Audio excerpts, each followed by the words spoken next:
Thank you, everyone.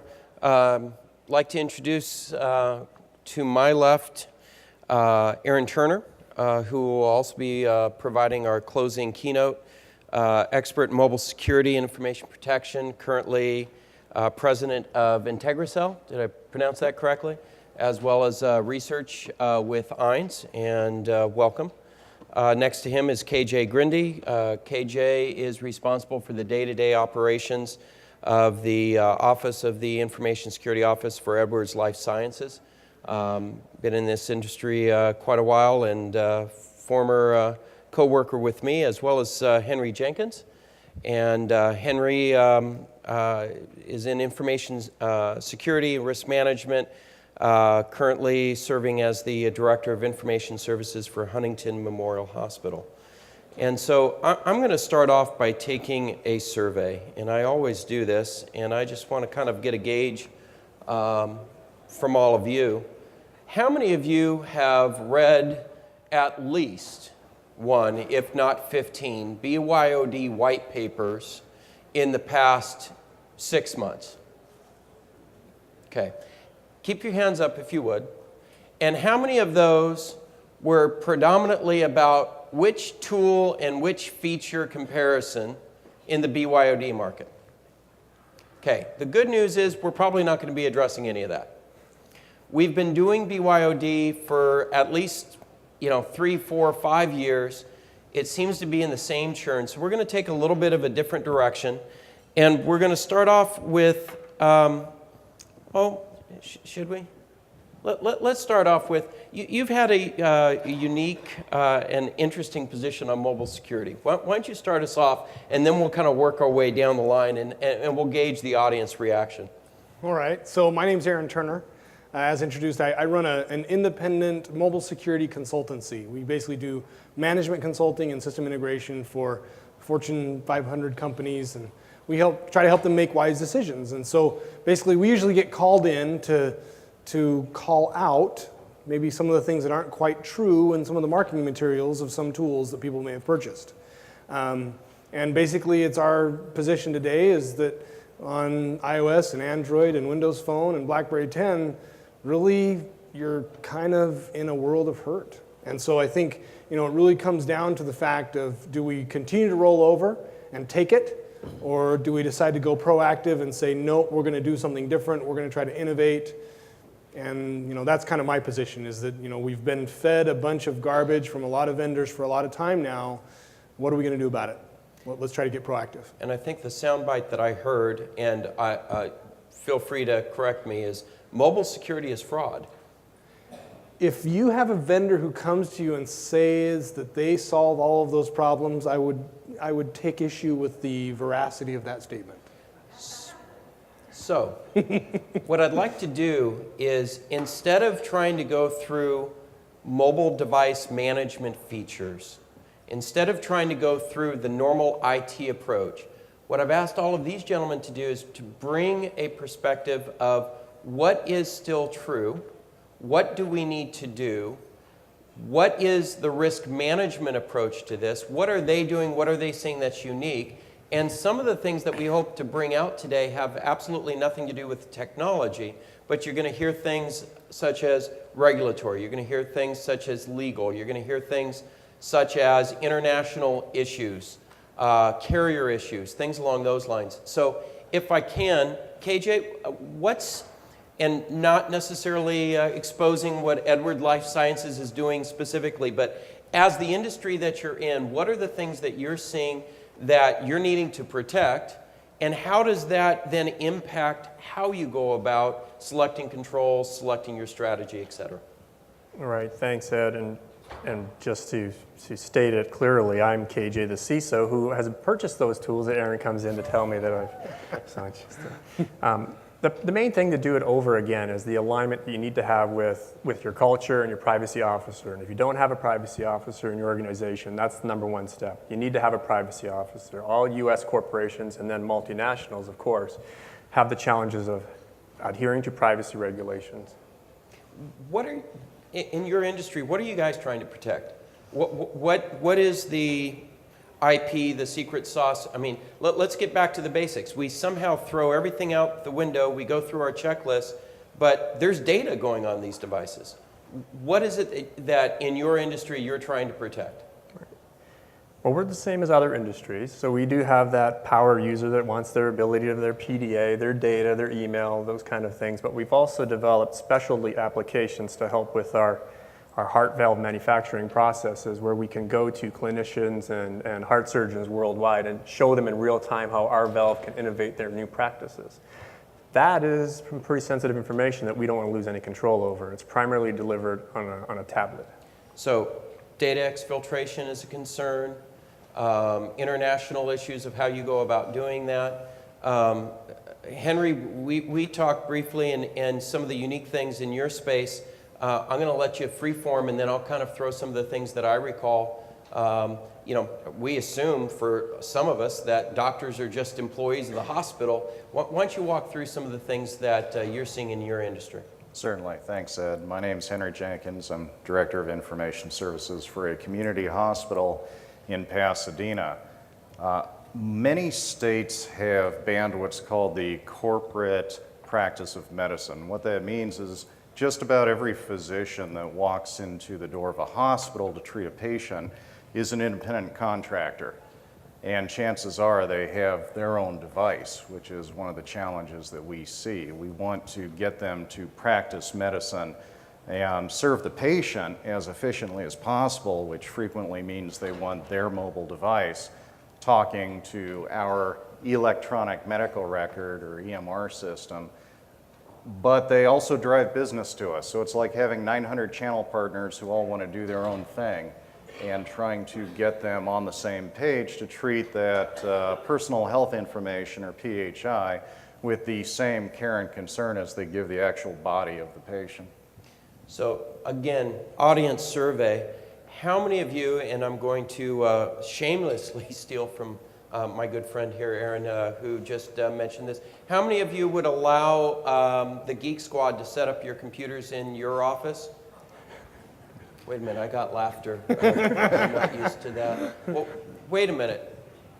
But if we've got non-exempt employees and contractors and BYOD, and you're all here listening to this because you want to know about what's going on in BYOD, and yet I talk about the Geek Squad doing desktops and laptops, isn't the data the same? What did we change? So, you know, you've got a wide breadth of companies that you're consulting for. Walk us through maybe some of the non-techie, non-IT things that we need to consider. We've talked about, you know, exempt, non-exempt situation, use case scenarios. I know that there's a lot of international issues that we need to be mindful of. Let's hit some of those and then probably circle up on the IT at the very end. Fair enough? Great. So I think if you think through the non-technical pieces of this, you should probably go talk to your general counsel. And you should have a heart-to-heart discussion with that general counsel that goes something like this. Let's say that we have a wrongful termination lawsuit here at our company. And in this wrongful termination lawsuit, somebody texted something inappropriate to someone else. And it resulted in someone getting upset, and then someone got reported, and then someone got fired. And let's say that this wrongful termination goes to court. And during the discovery phase, the plaintiff, who's claiming that they were wrongfully terminated, says that they want to have data on someone's personal device that proves that they went and said the thing they did or texted the thing they did. And so the plaintiff's attorney submits a document to the judge, and the judge says, yep, defendant has to produce. What does that mean to us if we can't produce? If we're relying on a personal mobile device and people can say nasty things on it, what does that mean to us as a company when it comes to managing risk if we can't produce? So any practicing attorneys in here are going to say, well, if the judge tells you to produce and you can't produce, you get to go to a land called summary judgment, okay? And summary judgment land isn't a very happy place. It's a place that most attorneys really don't like because they don't even get a chance to argue their case. It's just like, you can't produce, okay, yeah, we're just going to go. And so that's probably one of the biggest non-technical things you've got to think through when it comes to BYOD, is what are you doing to manage the flow of information for the point in time when someone tells you you've got to produce for the sake of discovery and you can't produce because you've gone down the BYOD path. What are you going to do? But wait a minute, my whole BYOD strategy was just on email or just on X or just on Y. Yeah. I'm going to jump to Henry and then come back to you, KJ. But Henry, I guess in the hospital, I shouldn't be just thinking it's just email, because it's not just email. It's applications, it's PHI information, and certain. Can you walk through some of those things that you've been looking at and how you're evaluating the use of mobile technology and BYOD in your use case?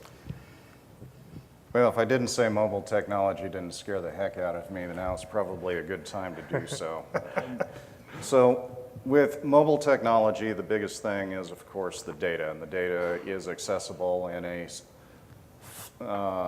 cornucopia of roughly, and again, we're a small community hospital relatively. We have about 625 beds, practice in the San Gabriel Valley, and yet there are millions of pieces of patient data within our systems. And for an IT group that's roughly about 60 people strong, we have about 300 clinical and financial applications, some in the cloud, some on premise, some accessible via mobile devices, some accessible via shared clinical workstations, some accessible via dedicated workstations. We have a challenge, and part of that challenge is the industry itself is changing. I'm sure all of you have heard of healthcare reform, and all of you know that people are getting older and going from private insurance to Medicare. So that means that hospitals like ours get less and less money per patient. That's not a winning industry strategy. On the flip side, we want to enable efficiencies and productivities with clinicians, with physicians, and we find, as you alluded to, Ed, we have this mix of non-exempt and exempt employees. Well, what's that about? Well, what it's about is if I put a mobile device in the hands of a nurse who's hourly and they happen to be answering email or doing work for a nursing council or doing a quality management study outside of the office or outside of working hours, we're liable for any work that they failed to claim appropriately. So when talking about what we're trying to engage in the hospital, we're engaging legal, we're engaging compliance, we're engaging human resources to try to figure out how to draw boundaries and manage the risk, in many cases, of laws that have been in existence since the Industrial Revolution that don't cover what we're attempting to do with knowledge workers. It just means my hair goes grayer at a faster rate than I can see me going in front of the board with one of these devices and talking about laws from the Industrial Revolution. Can you see what that conversation is going to look like? So right now we've talked about the discovery aspect, and I'm going to do another quick survey, hearing the feedback. How many of you have been involved in any sort of discovery process on a mobile device? Okay, just a handful. How many of you have been involved in the aspects of working with HR to determine liability when someone's not working on your premise, but work, okay? Interesting, a few more than the actual discovery process. Mm-hmm. All right. KJ, multiple countries, multiple nature of files, not just email. What would you add to the mix? What characteristic? We talked about HR, we talked about the difference in carriers, we've talked about some of that. What would you say also needs to be considered there? So to complicate Aaron's scenario even further, which we just pictured ourselves in our home state, our home country, whatever that may be, imagine now that same issue is in maybe France or in Switzerland, where they have very different laws, or one of the lowest common denominators, I call them, Germany, where they're not even allowed to move your personal data outside of their border. And now you're asking for text messaging. Do you really have the right as a corporation, without the employee's consent, to collect their text messaging records to provide this HR investigation? Do we wait, have that? Wait a minute. I'm confused. We're enabling everyone to be mobile. We're enabling this data to go everywhere, but now I artificially have to somehow manage whether or not that data crosses a country line. Complicated, very difficult, and these are the kind of things where a BYOD policy should be shelved until you work with your privacy officer, and it should be global if you're multinational. So, quick question. How many of you are domestic only? Interesting. How many of you have an international presence? How many of you have policies that include the non-technical aspects for your mobile device or mobile strategy? Just a handful. Okay, excellent. We talked about applications, large application suite. I'm going to throw something out there and then ask any one of you to address. How many of you are using mobile devices for something other than email? All right, so with that, how many of you have taken the proactive stance to actually have a third-party provider actually evaluate the security around that mobile application? The mic is on, right? I didn't see a... We got a couple of them. Five. How many? That's good, five of them. Okay, so a handful there. So walk us through. What have you seen in some of your research? What are you seeing as you've evaluated some of the MDM products, some of the container products, anything that I'm not wanting to take away from your keynote, but what would you add to that mix? You know, I started really getting my fingers into the depths of security when I worked at this little company called Microsoft. And I actually worked there at the same time Howard Schmidt was there. It was the worst of times, security-wise. The blasters and the code reds and all the crap. And really what it taught it was is software is this really complex thing. And if you want to do threat modeling, so you really want to understand the threats that are going through a technology system, you got to try to visualize them. And so we started visualizing threats, and basically what we said is that for every input or output, it was basically like the face on a Rubik's Cube, okay? And so you spin the Rubik's Cube every time something happens, and then your colors get all messed up. Well, in mobile today, we're just barely cutting our teeth when we're thinking about evaluating the integrity of the endpoint application. So this is an app, 3 megabytes or less, you download it from the App Store. What does it have inside of it? In our findings, there's usually about an average about 50 severely critical vulnerabilities in that 3 megabytes of code. That's not a good situation. Now, you think about the back-end components of the mobile apps. They always have a back-end component, and generally it's an unpatched Linux server that you're talking to. And so how's that working out? Now instead of a Rubik's Cube that's the cube, you got to think about it as some sort of like Borg-looking, Death Star thing that you're trying to turn the colors on, because the faces become too numerous to model without some sort of high-tech stuff. And so I think as you go down these roads of implementing complex business process applications on these endpoints, make sure you've really thought through what the cross-platform vulnerability sets are. If someone downloads an app that says, I want to gain access to the contacts list, and you're pushing context down as part of your application, well, that means that the app can suck them off. And so have you really thought through that whole threat model where it's end-to-end? And so I think that's where we're just barely cutting our teeth now, is understanding end-to-end threat modeling for the mobile scenario. And my fear is that we're going to end up in another code red, NIMDA, slammer, blaster situation in between. But we understand this. This is basics. These are just as we've had with the web threat model, but we've somehow changed the platform and have selective amnesia because, well, come on. Majority of the applications are using SSL, right? No. 1%. I'm sorry. Yeah, about 1% of the applications use SSL. And by the way, I've got to get through the negatives. I will turn this around because some of you are going, oh, man. And as a practitioner, I'm leveraging a container approach specifically to address some DLP exfiltration vectors, not true DLP. And I can only imagine that the more that we have on the device, the more vectors that we have open, the more we need to protect. And for me, I started going down this path with the mobile device management versus the container approach, thinking, well, wait a minute.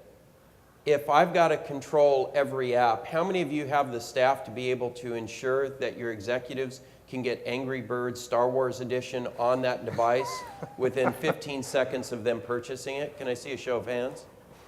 Sir, I'd like to talk to you about leveraging your budget, please. So we have the, what do I approve? Oh, that's okay. We'll block categories, right? Which categories would you guys block? Let me hear it. Everything. That's called a dumb phone. That's a good security strategy. I don't know that I would be able to, oh, sorry about that, get away with that at my company. What's another one? Web storage? Anybody? Yeah, cloud storage, yeah. Cloud storage? And yet I see print drivers that allow me to go file print to Dropbox, and that's not in my web storage, cloud storage application. So we've talked about all of the somehow selective attention that we've had, but KJ and Henry, we've got to do something. We can't say no. Part of me says we're back to a little bit of security theater to make sure that people are still comfortable, but we've got to go through there. Walk us through what you have to do with, and don't have to share your products, but we've got to do something. Doing nothing is not an option, yet knowing the state is helpful but also concerning. What were some of the things that led to your initial strategy, and what would you change for your strategy today of starting anew? Mm-hmm.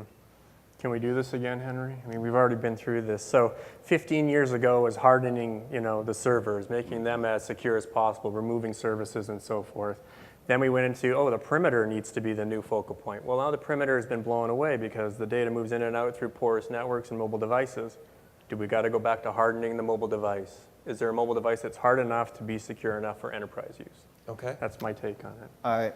We're in a period of disruptive innovation, just like the web was. Absolutely. And just like the web, the tools and the technology is not maturing as fast as the platforms. So that's probably it's a good place to start. It's not the only place. The problem is not the technology, the problem is between our ears. And what I mean by that is the day we start treating this the same way we start treating the most valuable possession we have, the day we start treating it in healthcare with the same public trust that we have with the actual patients themselves or financial services, the actual money that people have, then we're not going to make progress. Now, unfortunately, really there are two ways to try to address the problem. You can try to train people to do the right thing and reward them positively. You can also manage the risk and have some negative consequences. At Huntington, one of the ways we have done this, besides the Security Roadshow, has been to take veteran employees who cannot seem to follow those kinds of policies and procedures we have in place for PHI and help them seek excellence elsewhere. We have some rather draconian rules in place regarding this. We take it seriously, we demonstrate it, and as your friend and coworker that you've been side by side with for 20 or 30 years no longer shows up for work, then people do start to get the message. That's not a great way to do it. If I were to propose a different kind of approach, I would say maybe we could be smarter, maybe we could gamify the concept of security. Maybe for those public trust positions, you might lose your CFA or you might lose your MD or your licensed nursing certificate, have it yanked or suspended if you treated PHI or treated PII without the value that it should have.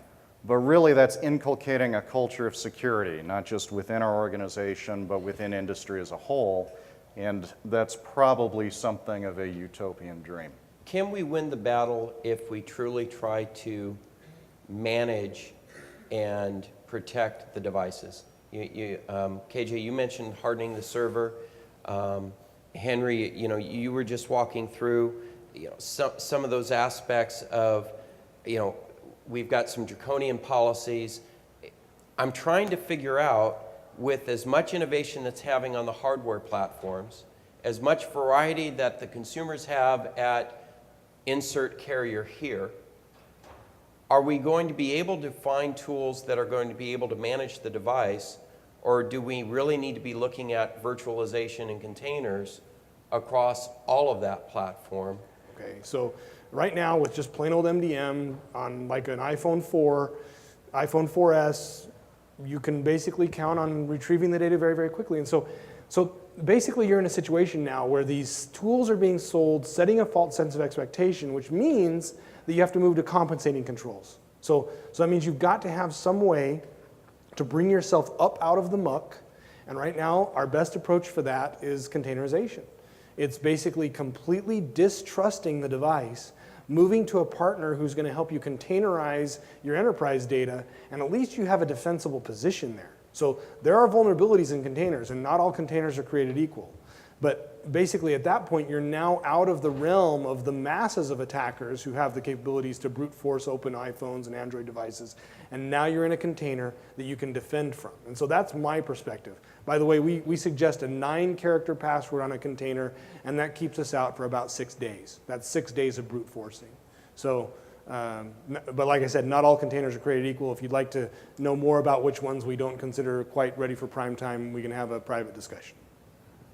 So there's my take. You basically have to remove yourself up and out of the muck and have some sort of containerization play to get out of it. But to have nothing would be leaving the front door open with the keys in the lock. So again, audience participation survey. How many of you are currently doing some sort of smartphone support, not BYOD, but smartphone support in your organization? Okay. How many of you are doing more than just email? Okay, a little bit less. How many of you are concerned about the loss of the information within the contacts of the phone? I saw someone wanting 2 votes. Okay, got your 2 votes, got it. All right. So the question becomes, coming back to our threat modeling and our risk management, how many of you have thought through the formal process of identifying what data should and should not be allowed down to the device to persist on the device?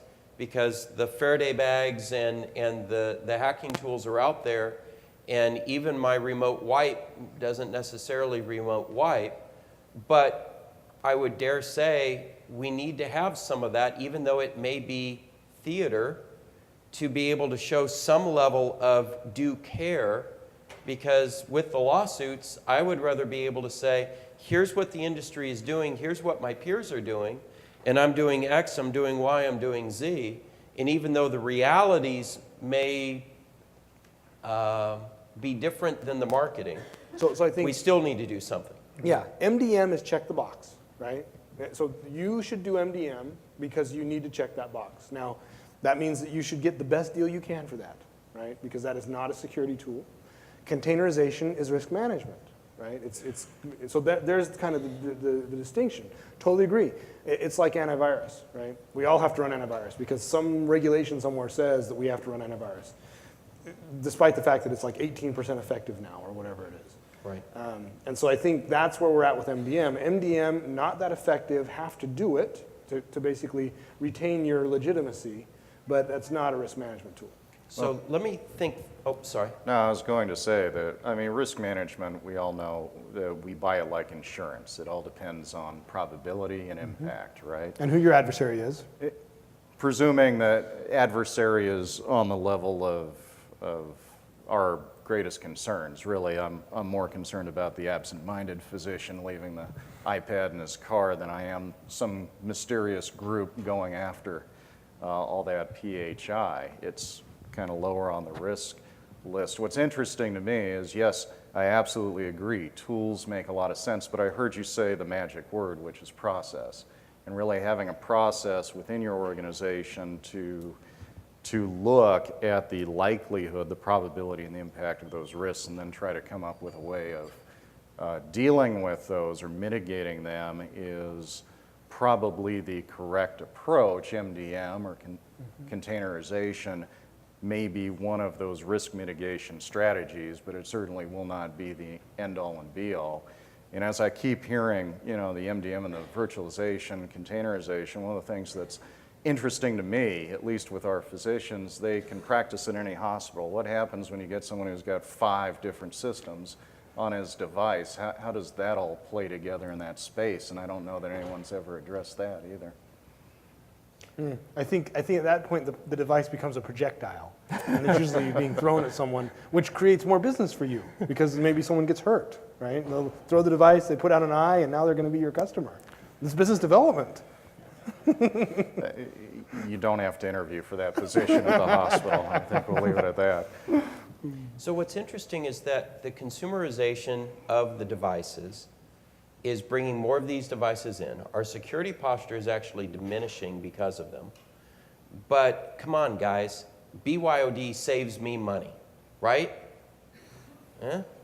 No? Comments? How many of you out in the audience have truly done a cost analysis to determine whether or not you've truly saved the money you were expecting to by taking a BYOD approach? 1, 2. And how many of you recognized the financial savings that you were expecting? Now I get laughter again. No They hands. laugh at me here. No hands. I'll play the devil's advocate for my 2 Please. buddies out there that put up their hands for us. Maybe the BYOD didn't lower our risk assessment, level on particular activities. Maybe this containerization and virtualization is really the way to go. We really want to be able to lose a device confidently in the future. That's really what it's about. But BYOD today enables business to feel more comfortable about pushing applications out beyond the perimeters than they have ever before. And maybe that is a bit of insurance, like Henry puts it, that allows them to do additional capabilities, what their competitors are doing to keep pace. The risk doesn't go away. A device is going to be lost depending on the size of your company each month, maybe each day, each week. I know in my particular case, we lose many devices each month. And we have to have some sort of a response back for the checkbox, right, Aaron? That's what I'm thinking. So for those who did invest in BYOD, maybe we didn't get a good ROI on that. But we do have capabilities we never had before. So I think, I'm often known as Dr. No in the mobile world, right? Just because I kind of make people feel uncomfortable, just because I do the full disclosure of, do you understand what you're doing, right? Now, when I go out with my clients and I'm helping them walk through that scenario, the end result for me is I am fine if they decide to move forward. Right? That is great. As long as you're making an informed decision and you know that the data that you're pushing that device is under these risks and you're ready to take that risk, more power to you, because that's how you make money. Business is about taking risks, right? And as long as they make the informed decision, that's great. Now, the worst case scenario is someone inside of your organization goes out, deploys something, you haven't told them about the super downside of it. The super downside happens, and then all of a sudden they come to you and says, wait, you're the security guy? This thing just went down and you never told me about it? Maybe they're invited, how did you put it, to seek excellence elsewhere? Correct. So I think that's the risk, right? Absolutely. Without full disclosure of the risks, I'm fine with people making that decision. But when they make the decision in an uninformed manner, that's when everyone's at risk. And I think that's the key, is our ability to communicate to those stakeholders. And this is a theme that we've heard in several sessions. We don't want to be the office of no, correct? We want to be enablement, but the realities strike us in the face. And so the issue is, how do we go about communicating at the tolerance level that management will absorb? Glass of water, there's a certain point where I've put in so much salt that it's no longer going to, the saturation point has been met. No more is going to be had by adding more of the reality at this given moment. But to give us time to basically say, okay, we know what's broken. We know what we've got documented and what we've conveyed to management, correct? We need to identify what those outstanding risks still are and what our capabilities are. We need to provide that opportunity for us to be able to make that change, but wait a minute, now that increases my liability and decreases my stock in my organization depending on the maturity of my organization. Because I just went out from blissful ignorance to now, willful negligence. Oops, there's a few legal issues there. So what I'd like to do is give a few handles. We've got no slides.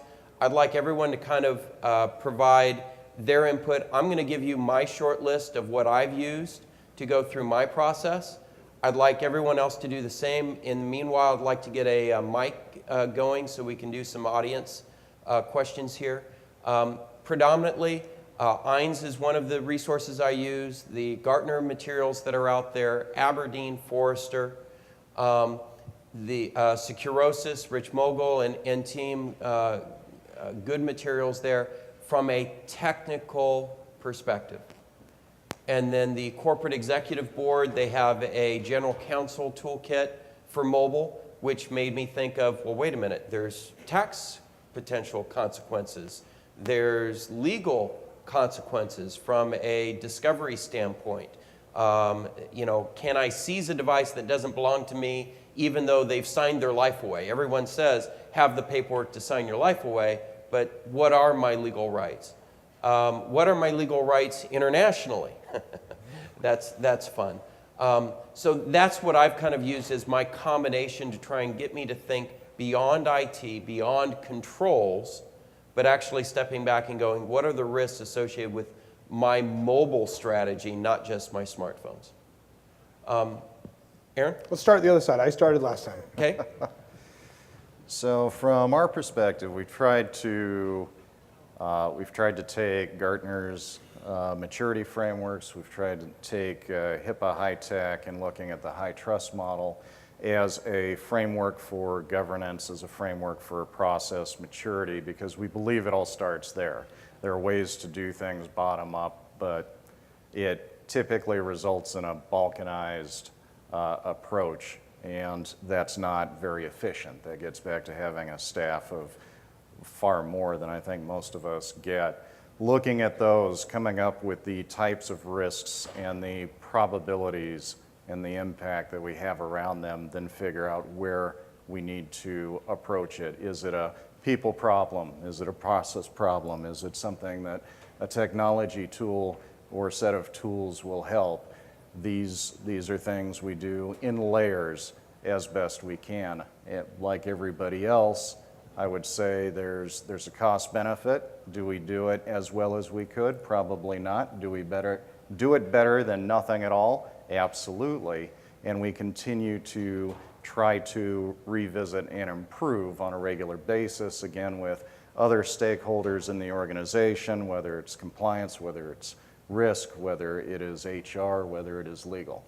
But everybody has a hand in the game to make it as comprehensive and collaborative as we can. KJ? So the usual analyst reports, those have a lot of weight in my company, especially with executives, but also the hardcore ones from like the Mandiant Systems folks and the Verizon data breach reports, the actual things that are occurring that year and forecasting. We use those quite a bit. I'm fortunate enough to have some excitement in my team around mobile devices, so we go to the World Mobile Congress that's over there in Barcelona, and they bring that back, and then they take it over to Black Hat and DEF CON and bring that back to me, and from that we put together some sort of a strategy on what's 2014-15 going to look like in this space. Excellent. Aaron? For me, I think I get most of my value out of cross-discipline type stuff. And so here's a really good case in point. I went to a big data confab where I was just listening to what's going on. And I learned something that was really shocking to me is the fact that data brokers are creating these markets for data.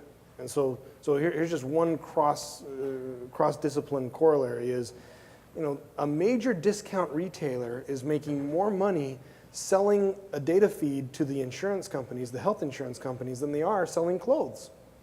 Wait a second, why is that? Well, it's because the insurance company wants to know if anyone's buying plus-size clothing, because plus-size clothing is an indicator of how healthy you are and that sort of thing. And so that's the sort of stuff that's happening on the dirty underbelly of data right now.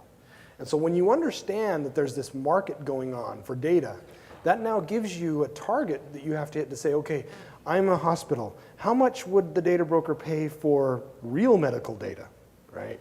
That then can be sold to an insurance company. And when the Federal Trade Commission has 2 memos out right now about these dirty data brokers and how they're selling, information that you shouldn't be very happy about them selling, That's what you've got to worry about. So when you've got an economy that drives data cells like that, you've got to think, okay, what am I doing to protect the data on a mobile device so it doesn't become part of a dirty data broker that gets sold in a way that's inappropriate? And I think that's the sort of cross-discipline stuff you've got to bring together to take action and help motivate your teams. That's okay. My daughter never says, yes, allow access to my contacts for the free apps. And if the app is free, who exactly is the product? Questions out in the audience. You've got practitioners, you've got research.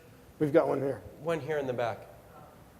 Besides this containerization, one of the, I have execs that travel overseas, China, specifically China and India.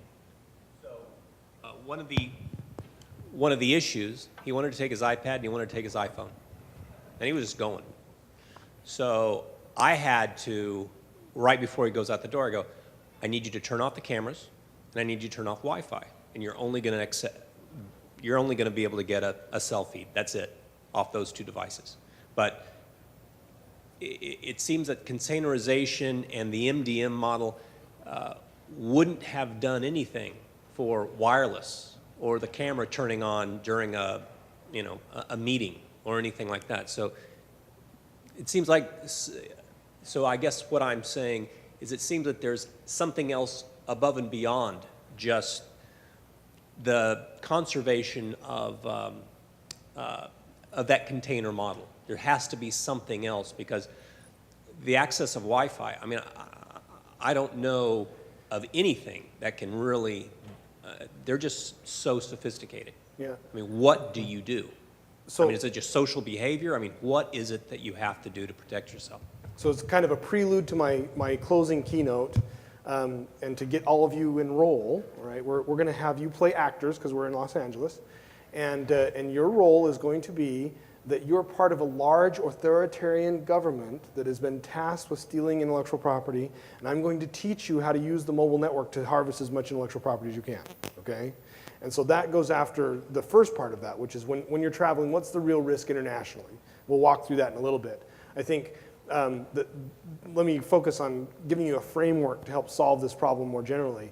You've got to understand who your adversary is, okay? So in that case, your CEO traveling to a highly hostile potential nation where they want to steal all of your intellectual property, that's a completely different scenario than your secretary traveling to Mexico for a week, right? So you can't have a one-size-fits-all plan.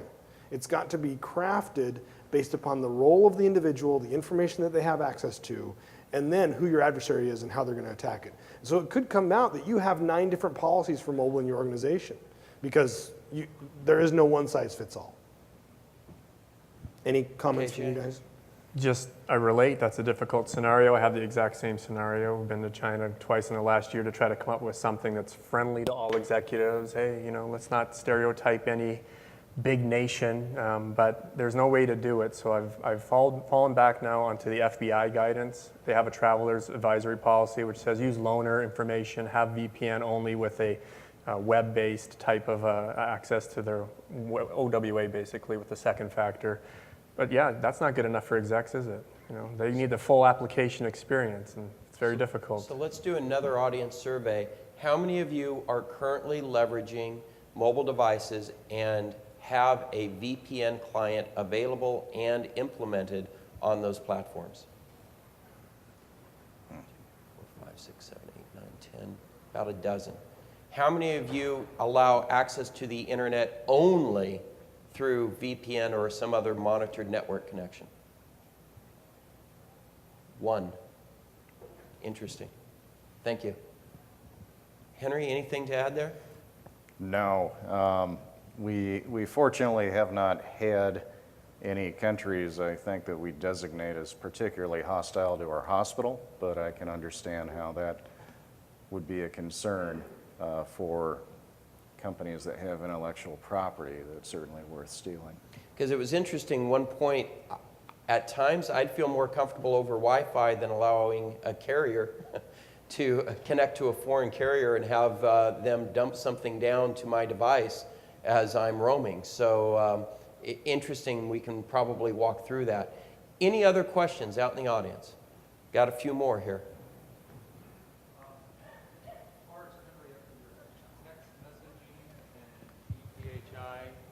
have a solution for that?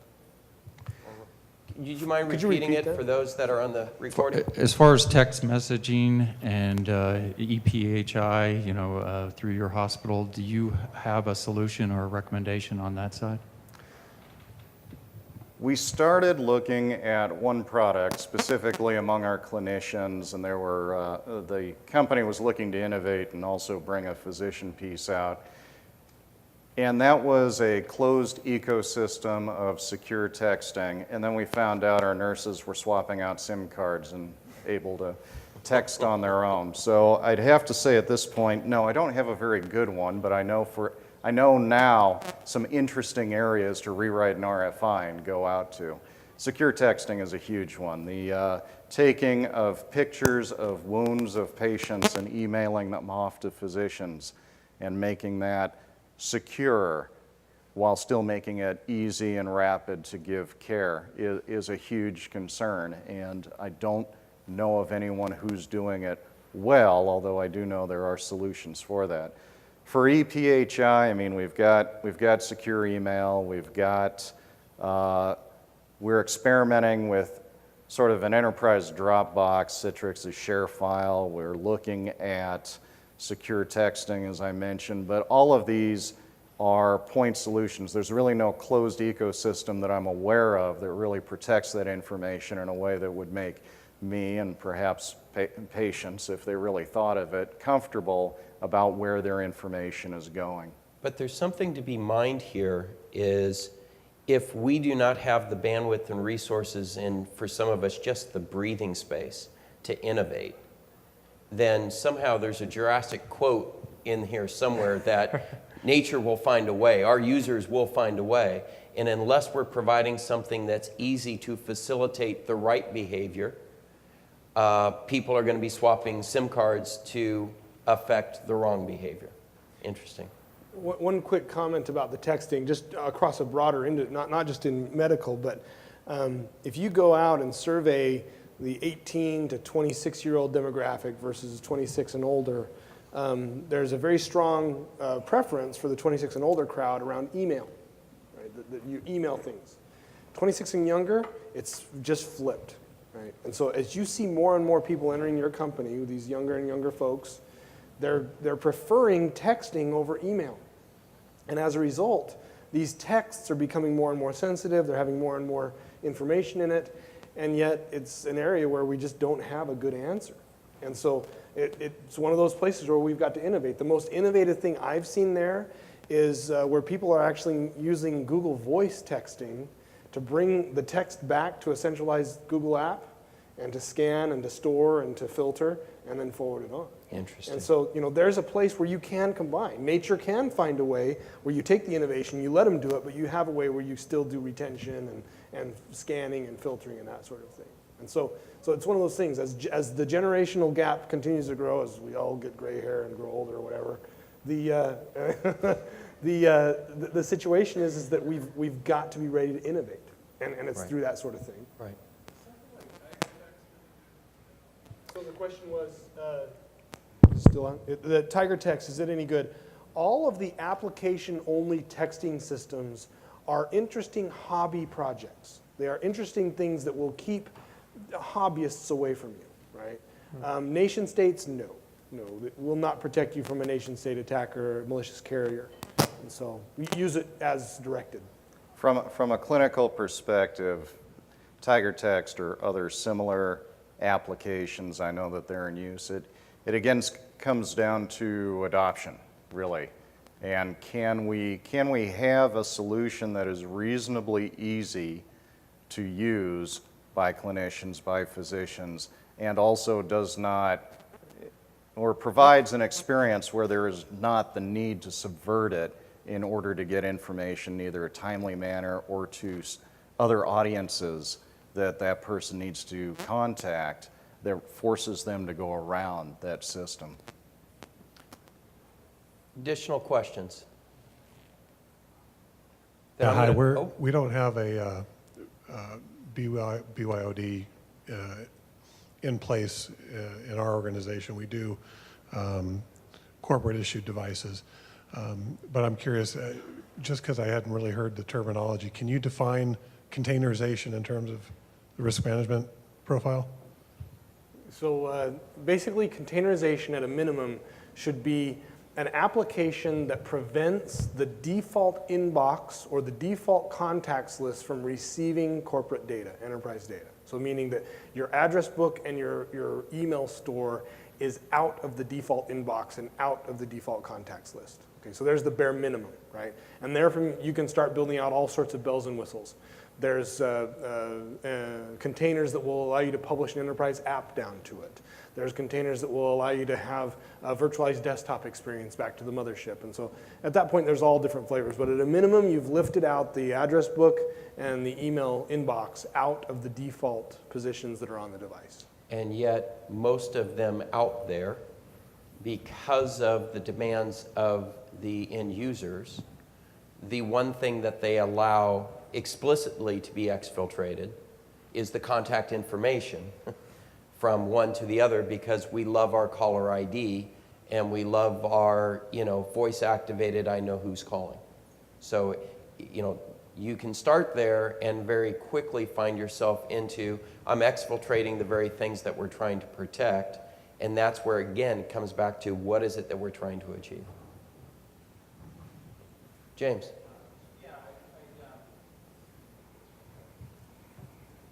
I'm very interested in the, where I've struggled the most in mobile and a little bit on the BYOD side is around the legal and regulatory side of all this. The protection side is one thing, but we have this sort of dual-edged sword. You go to China, you're in Macau, you get an email, and it's from one of your colleagues there. You hit the border, and you're now removing private information from Macau, which is against their privacy law, very soon to be Singapore, et cetera. So you've got this aspect you've got to deal with, and that's regardless of BYOD. And I think one of the other, and I'd like your comments on how you might be handling that, but the other big one I'm running into is around electronic forensics discovery, because they will issue a discovery order on a particular custodian. That custodian's obviously going to be, or most often is going to be one of your executives. He's going to have a mobile device.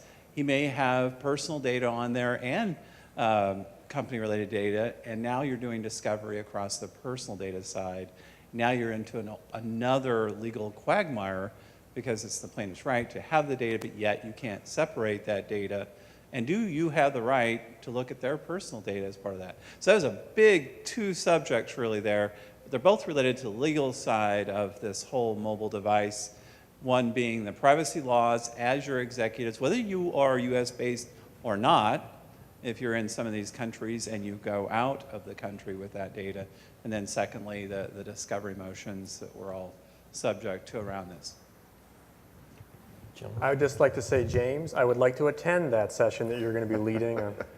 Those are very complex things to deal with, and of course, multinational corporations are struggling with this, even insofar as making separate entities globally for their businesses to be able to have those regulations apply only to that part of their company. So it's something we struggle with. My particular company's in 40 countries now.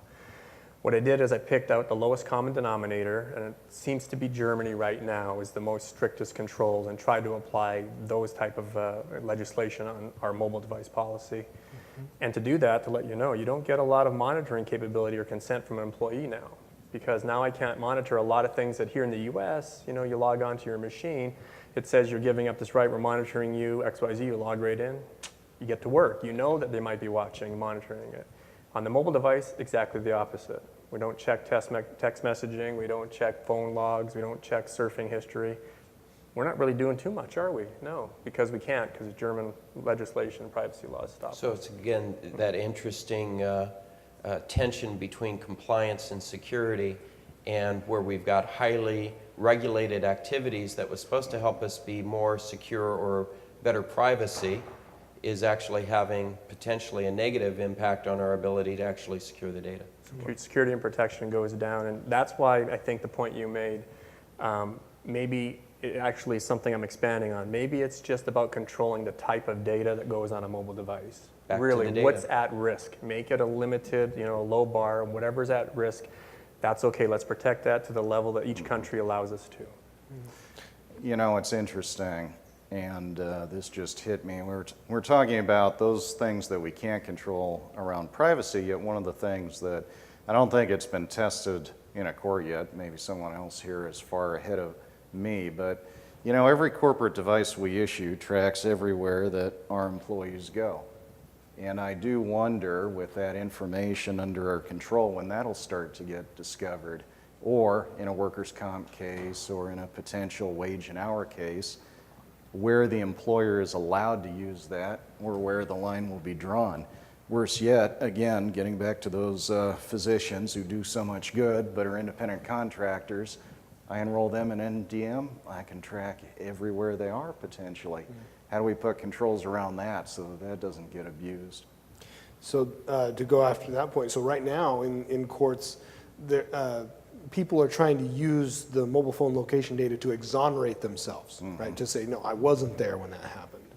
And it's a legal pendulum. Whenever you see it happen where someone is trying to exonerate, you'll soon find it where people are trying to convict, right? And so I think you're going to see a real, very interesting swing of the pendulum back and forth until we figure it out. On your Germany comment, totally agree. Germany is kind of the standard. And in fact, if you've got multiple offices in Germany, Munich is the place to start. Munich is they are the most technologically savvy group of the German folks. Munich is kind of like Silicon Valley is to the United States, is to Germany.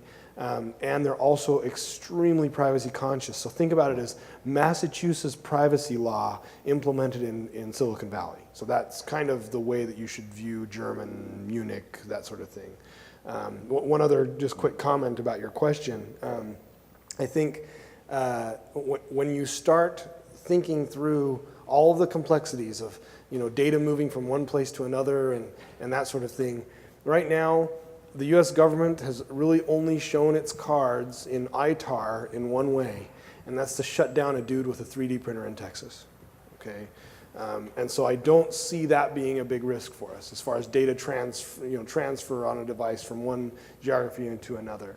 I think that the much bigger risk is going to be what is the data sold for and who the buyer is. And so for me, it's a much more economic equation, not necessarily the legal one right now. So I'm going to bring this to a close because you guys just gave me my next business. I'm going to license your tracking and sell it to the spouses so they know where all of you are at any one given moment. I hope next year when we come back, and I don't have them, but I'm just thinking, what happens when mobile devices wind up being Google Glass and some of the other disruptive technologies that we're starting to see? It's going to be interesting what our policies, our standards, our strategy is going to look like. And with that, I'd like you to thank the panel for their time and their insights. Thank you.